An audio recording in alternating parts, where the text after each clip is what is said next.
Assalamualaikum warahmatullahi wabarakatuh dan salam sejahtera. Hari ini kami akan membentangkan tentang problem-based task kami iaitu 5 threats and the countermeasures. Okay, first kali nama lecturer kami iaitu Puan Putri Rosdah binti Megab Ibnu Rashad, dan nama ahli kumpulan kami iaitu saya Nabi Akmal Bizahmi, nombor kami 01 DT19F 1091, dan seterusnya Nur Fitriani binti Hairi, nombor kami 01 DDT 19F 1135, dan seterusnya akhir sekali Nur Aisyah Nani binti Muhammad Mursyidi, itu nombor kami 01 DDT 19F 1110. Okay, kita proceed. First kali, test yang pertama iaitu malware. Malware ni adalah malicious software. Malicious software ni adalah ancaman bahaya yang berniat jahat untuk merosakkan kita punya hardware lah. Contohnya laptop atau komputer ataupun phone. Okay, such as spyware, ransomware, virus and worm. Okay, malware ni dia akan aktif apabila user ni dia klik link ataupun attachment yang akan membawa kita untuk install software yang bahaya tu. Okay, Cisco ni dia buat report that malware ni apabila dia aktif, first dia akan block access to key network component. Key network component ni adalah penting dah untuk laptop kita ni. Dia nama jenis dia adalah ransomware. Okay, lepas tu malware ni dia akan install additional harmful software. So kita punya laptop ni akan jadi lembab lah sebab dia install harmful software ni. Dia berat lah. Okay, seterusnya adalah covertly obtain information by transmitting data from the hard drive. Contohnya spyware lah. Dia akan ambil kita punya information dari hard drive kita. Okay, sebenarnya dia disrupt neural parts, making the system inoperable. Maksudnya dia akan disrupt kita punya part-part dekat dalam laptop kita ni. So dia akan jadi hilang kawalan lah. Okay, seterusnya countermeasure for malware ni adalah first kita install antivirus software. So kita punya laptop akan secure lah.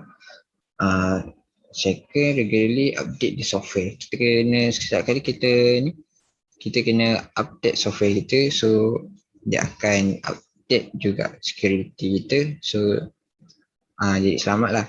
Okay, nombor 3, only buy apps from trusted sources.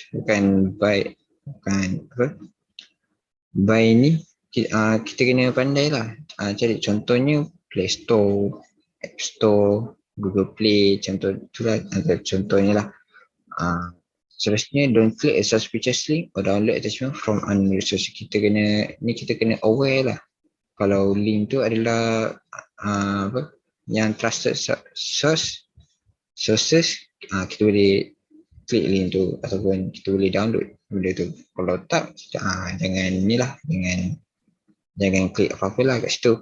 So seterusnya nombor 5, install firewall. Firewall ni dia akan, andai kata kita download software yang ada malware tu, dia akan protect lah, dia akan block kita daripada download software tu. Okay, seterusnya nombor 6, backup data regularly. Kita kena backup lah data kita setiap seminggu ke sebulan ke setiap hari pun boleh. Okay, so makin banyak kita backup, makin secure lah kita punya laptop ataupun phone. Okay, seterusnya adalah DNS of service DOS and distributed DOS. Okay, DOS ni adalah type cyber attack that flood computer or network so it can respond to request. Maknanya DOS attack ni dia bahaya sebab dia akan flood kita punya komputer. Dia akan serang proses kita nak buat kerja tu, dia akan jadi lembab, dia akan jadi lambat. Okay, ataupun kita tak boleh dia laptop kita ni dia tak respon langsung selama sejam lebih ataupun kurang lah. Itu biasanya sejam lebih atau kurang. Okay, sebenarnya distributed DDoS. Okay, that's the same thing, but the attack originate from computer network lah. Dia fokus kepada computer network kita lah. So wifi kita akan jadi lembab ataupun tak ada respon selama sejam atau lebih ataupun kurang. Okay, sebenarnya apabila about denial of service, lebih mendalam lagi, cyber attackers ni dia use flood attack lah. Flood attack ni dia serang macam dia kacau kita punya network tu. Daripada ni maklumat tu sampai kepada kita. Okay. Lepas tu sebenarnya ada teknik may be used, and some cyber attackers use the time that the network is able to launch. Dia akan berusaha mencari ruang dan peluang untuk attack kita punya ni. Contohnya kalau network kita disable tu, dia akan serang lah. Kat sini dia akan serang. Okay. Botnet is a type of DDoS in which millions of system can be affected with malware and controlled by a hacker yang saya kata tadi. According to Jeff Melnick of NetWix, an information technology security software company. Kat sini DDoS attack ni adalah million system. Dia boleh serang, dia boleh infect million system with malware dan control by a hacker lah. Okay, seterusnya botnet ni kadang-kadang dipanggil zombie system target programming, sebab botnet dan botnet ni dia ada dekat berbagai location lah. Contohnya boleh jadi juga dekat laptop saya ni, sebab saya ada download crack software. So dia ada kemungkinan botnet ni ada dekat dalam apps yang crack tu. Contohnya lah. Okay, seterusnya ni ada gambaran DOS. Sebenarnya DOS ni ada satu orang menggunakan satu punya laptop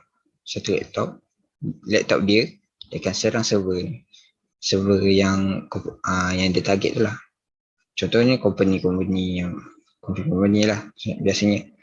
Okay, seterusnya DDoS ni kita boleh nampak laptop dia banyak, sebab laptop dia banyak tu dia menggunakan botnet yang saya katakan tadi lah. Botnet ni macam zombie. Laptop ni, bot ni bukan laptop dia. Ni laptop public yang ada dekat sekitar target server tu. Okay. Hacker ni just dia turn on DDoS ni. So dia laptop bot dia ni akan serang lah komputer. Ni ada bahaya lah. Okay, seterusnya DDoS attack. Ni adalah ni lah. Lebih tu macam ni, gambaran yang mudah ni, attacker dia on botnet tu dia akan serang victim. Okay, seterusnya quantum for DDoS ni, first develop a denial of service response plan. First kita kena check buat sistem checklist lah. Kita check kita punya asset to ensure advantage, education, assessment and filtering tools. Lepas tu, as well as security enhanced hardware and software level protection is in place. Maksudnya teratur lah kita punya ni asset tu nanti dan secure lah. Lepas tu seterusnya define notification and acceleration producer. Kita kena alert lah apa team member kita, siapa team member kita contact dan sebagainya lah. Kita kena aware tak pasal tu. Okay, seterusnya secure yang mobile infrastructure. Ni kita securekan kita punya ni dengan kita combine kita punya macam software yang ni lah preventing daripada threats ni. Contohnya firewall ke VPN kita combine lah firewall, VPN, anti-spam, content filtering, load balancing, ada layers those different thing lah. Okay, seterusnya practice basic.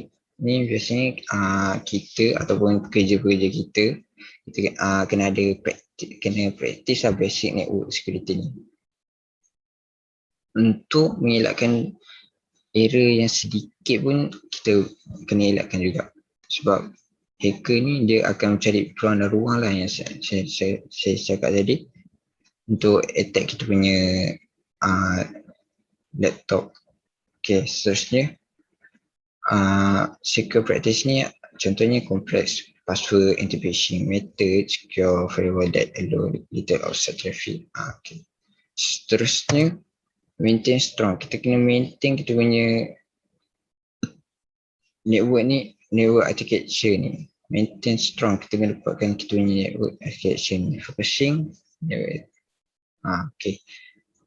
Business should create redundant network resources. If one server is attacked, kalau ada satu server attack, so ada extra lagi network traffic yang so kita boleh handle lah masalah tu. When possible, your business server should be located in different places. Maknanya business kita ni dah ada dekat banyak tempat. So attackers ni susah lah nak target kita. Okay, seterusnya itu sahaja daripada saya. Saya akan bagi kepada adik keponakan saya yang lain. Okay, sampai situ je lah daripada saya. Ya, saya Nur Aisyah Hanani, nama matrix 1110. Okay, saya akan teruskan untuk tricks yang ketiga, iaitu man in the middle. Okay, kat sini man in the middle or MITM attacks occur when hackers insert themselves into a two-party transaction. Jadi kat sini hacker ni dia akan attack bila dia masukkan dia dalam two-party transaction. Ya, sebenarnya after interrupt the traffic, dia akan filter and steal data according to TISO. Maksudnya bila dia dah mengganggu atau menghalang laluan trafik tu, so dia kat situ dia ada peluang kat dalam untuk dia curi data orang yang dia attack tu. Lepas tu MITM attack often occur when a visitor use an unsecured public Wi-Fi network. Okay, kat sini bila user access ataupun guna unsecured public Wi-Fi network, kat sini pun hacker ni dia macam kita bagi peluang kat hacker tu untuk dia attack kita. Okay, sebenarnya attackers insert themselves between the visitor and the network and then use malware to install software and use data maliciously. Okay, kat sini attacker ni dia letakkan diri dia dekat antara visitor dengan network. Maksudnya bila user access ke network, so attacker dia macam hacker ni dia letak diri dia dekat tengah untuk dia attack user tu. So kat sini dia install software menggunakan malware untuk dia curi data. Maksudnya dia curi data, bila dia masukkan dia install software untuk guna malware tu, dia macam bagi dekat user tu data yang membuatkan user tu panik lah, macam dia punya dia suruh user tu masukkan apa-apa ke yang mana dia boleh ambil data tu, dia boleh access untuk curi data user tu. Okay, ni man in the middle attack teknik untuk MIMT ni. First, packet injection. Packet injection, an attacker can also leverage their device monitoring mode to inject malicious packets into data communication stream. Maksud kat sini, attacker tu dia boleh manfaatkan macam menggunakan dia orang punya device untuk monitor mood, untuk kawal apa kawal orang lain punya monitor device lah, to inject malicious packet kat dalam data communication stream. Thus, the packet can blend in with valid data communication stream, appearing to be part of the communication but malicious in nature. And then packet injection usually involve first sniffing to determine how and when the craft and send packets.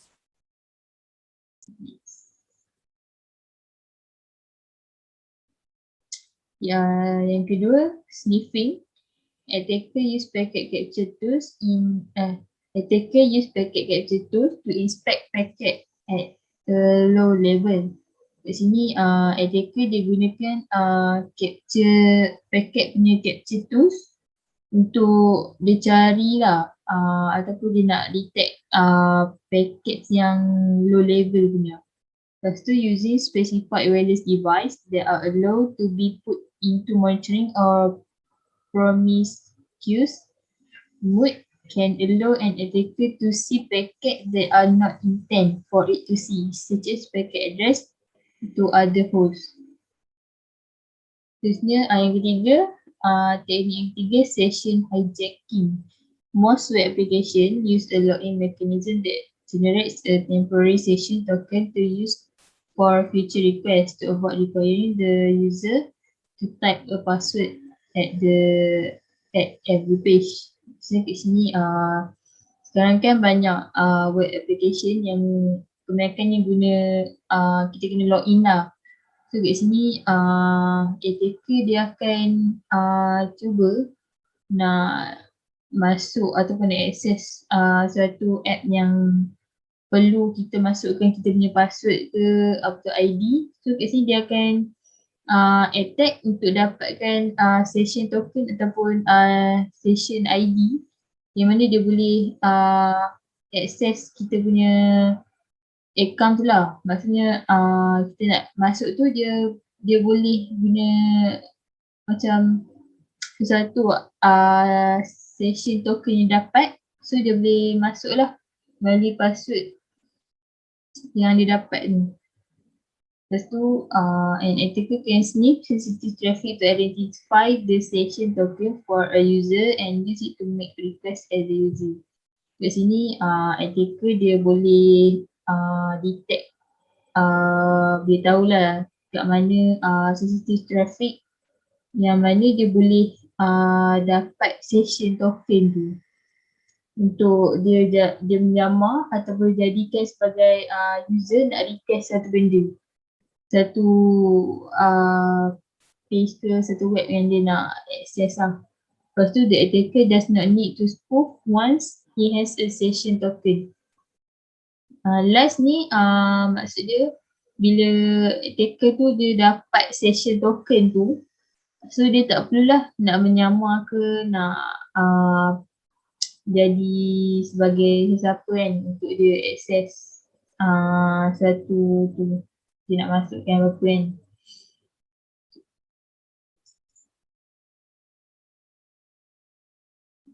Okay, untuk countermeasure man in the middle, first, strong WEP or WAP encryption and access point. Having a strong encryption mechanism and wireless access point prevents unknown user from joining your network just by being nearby. A weak encryption mechanism can allow an attacker to brute force his way into a network and begin man-in-the-middle attacking. The stronger the encryption implementation, the safer. Kat sini maksud dia bila kita ada kita ada encryption yang strong, wireless access punya yang ada strong encryption, so kat sini dia akan prevent lah unwanted user, maksudnya user yang tak boleh join kat situ kan, walaupun dia berdekatan kita. Lepas tu kat sini kalau kita punya encryption tu lemah, attacker boleh access network kita sebagai dia boleh jadi orang tengah lah, maksudnya man in the middle lah. Jadi attack tu jadikan diri dia sebagai orang tengah. Lepas tu kat sini encryption implementation yang kuat adalah yang selamat lah. Contohnya strong router login credentials. It's essential to make sure your default router login is changed, not just your Wi-Fi password, but your router login credentials. If an attacker finds your router login credentials, they can change your DNS server to their malicious server, or even worse, infect your router with malicious software.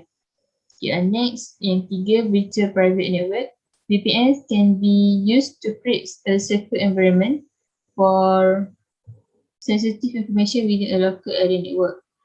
They use key-based encryption to create a subnet for source communication. This way, even if an attacker happens to get on a network that it shares, he will not be able to decipher the traffic in VPN. Maksudnya kat sini, VPN ni dia boleh create lah satu environment yang selamat untuk sensitive information menggunakan LAN, iaitu local area network. Lepas tu satu lagi, even berlakunya attacker ataupun hacker dia nak attack kita punya network ke apa kan yang mana kita share tu, so dia tak boleh dia tak boleh nak ganggu lah laluan VPN tu, proses VPN tu. Next. Okay, untuk cheat yang keempat iaitu password attacks. Within the right password, the cyber attacker has access to a wealth of information. Maksudnya bila attacker tu dia dapat password yang betul, so dia boleh lah dapat banyak lagi information. So social engineering is a type of password attack that data insider defines as a strategy cyber attacker relies heavily on human interaction and often involve tricking people into breaking standard security practice. And last, other type of password attack include accessing a password database or outright guessing. Maksud kat sini selain daripada password bila attacker dia tahu password yang betul, selain pada tu dia nak attack password kita, dia boleh access password database ataupun outright guessing.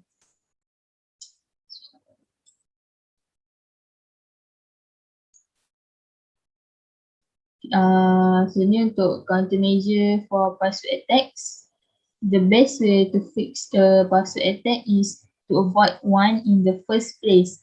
Kat sini kita boleh tanyalah IT, seorang yang profesional IT tentang proactively investing in a common security policy lah, yang termasuk first multi-factor authentication. Kat sini using a physical token like a YubiKey or a personal device like a mobile phone to authenticate user and ensure that password are not the sole gate to access. Maksudnya kat sini kita guna digital token macam YubiKey ataupun personal device macam mobile phone untuk kita memastikan user yang access tu dia tak guna password yang dia tak guna satu je password untuk access.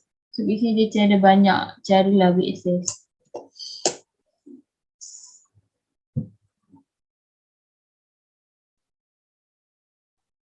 Asalnya remote access using a smart remote access platform like OneLogin means that individual websites are no longer the source of user trust.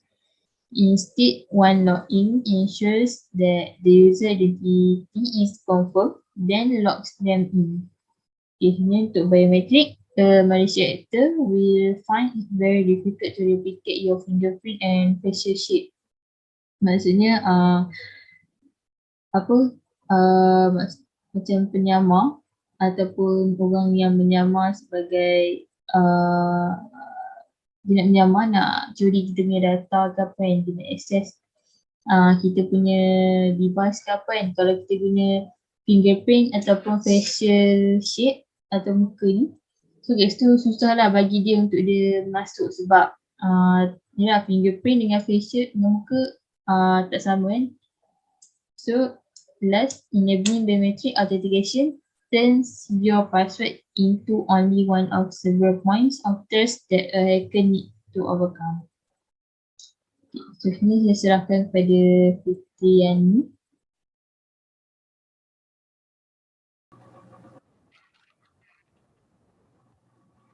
Okay, seterusnya saya Nur Fitriani binti Haibi, bernombor metrik 01 DDT 19F1135. Saya akan terangkan security threats yang kelima iaitu phishing attack. So phishing attack ni dia attacker sends a fraudulent message. Maksudnya attacker dia hantar message palsu melalui SMS. Ada banyak cara. Contoh salah satunya guna email. So email kan kebanyakan email kita dia akan spam. So boleh jadi antara email-email tu ada email-email yang palsu. So trick a human victim into revealing sensitive information to the attacker. So daripada message palsu tu lah, attacker ni dia akan trick mangsa into revealing sensitive information. Then dia akan trick untuk dapatkan sensitive information kita. So the goal is to steal sensitive data like credit card and login information or to install malware on the victim's machine. The goal untuk phishing attack ni adalah untuk attacker ni dapatkan sensitive data lah macam credit card, login information ataupun untuk install malware dalam victims punya machine. Seterusnya countermeasures for phishing attack. Yang pertama adalah get anti-phishing software. Anti-phishing software ni dia ada real time detection di mana bila kita klik link yang dibawa kita ke website yang website palsu ke, dia akan cepat-cepat spot lah link tu. Yang kedua adalah do not respond to any email from unknown. So kita jangan respon lah kalau dapat email daripada orang yang kita tak kenal. So jangan buka dan kalau contoh email tu dia bagi link kan, so jangan buka email tu, jangan tekan link tu contoh. So yang ketiga, avoid clicking embedded links. Itulah, jangan tekan link yang membawa kita kepada website yang palsu. So yang keempat adalah make sure the sites you visit are secure, adalah selamat. Make sure website yang kita visit tu adalah selamat. Okay, jadi sekarang ni saya akan terangkan application malicious app yang boleh counter measure security threat. Apps yang saya guna adalah Avast Mobile Security. So, kita scan, dia akan minta kita untuk scan kita punya mobile. Bila saya scan,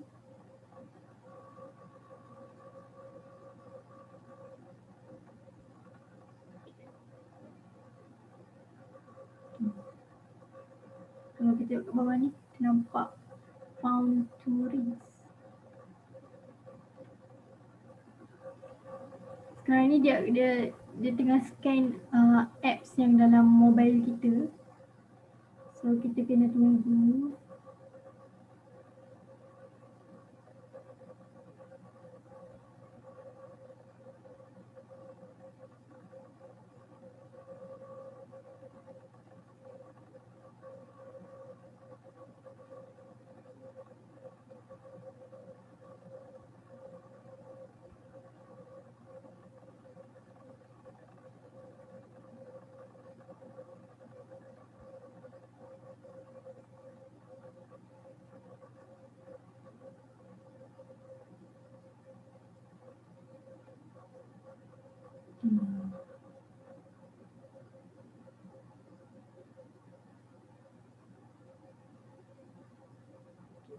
Bila scan dah complete, dia scan 382 items, dia scan. So bila dah complete, dia detect ada satu traits dan juga satu risk. So kat sini yang kita nampak dia ada malware detected. So kita boleh resolve. Tekan je resolve. So kat sini USB debugging enabled. So saya malicious USB device could access your data without permission. Unless you are developer, we suggest you disable this Android setting. So dia minta kita untuk disable USB debugging ni. So kita akan install. Okay, so just enable je USB debugging ni. Okay. So scan complete.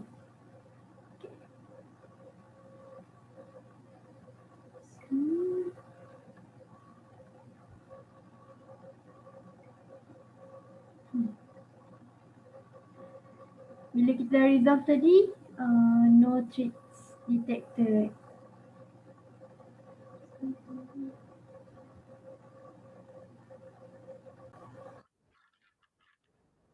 Okay, ada macam-macam lagi yang kita boleh buat kat dalam Avast ni. Antaranya file scanner. Kita boleh scan semua file ni.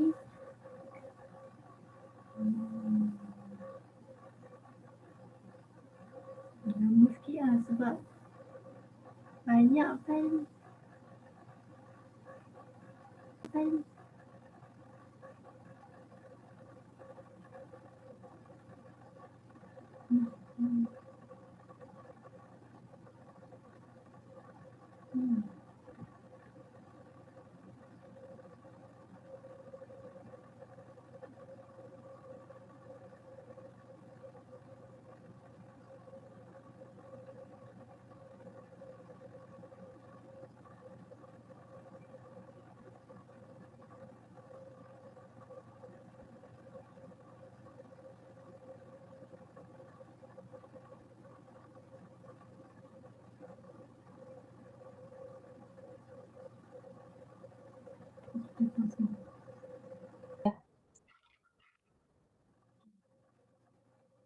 Setakat ni scan no issues found so far.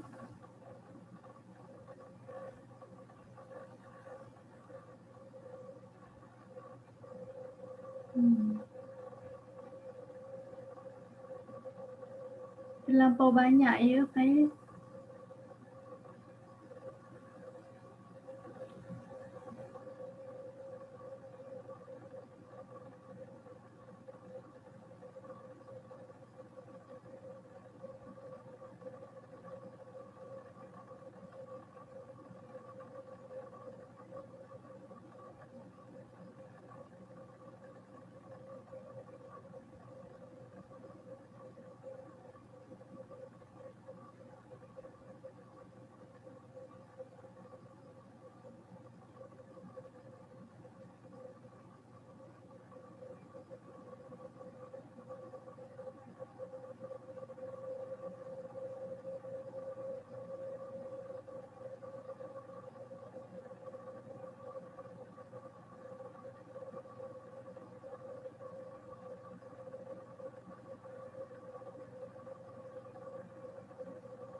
Okay, setelah kita scan 55,941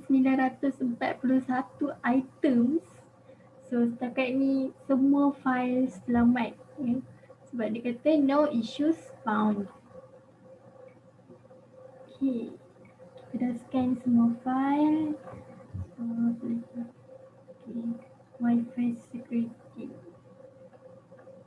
So, dia akan scan Wi-Fi yang kita guna. Okay, scan finish.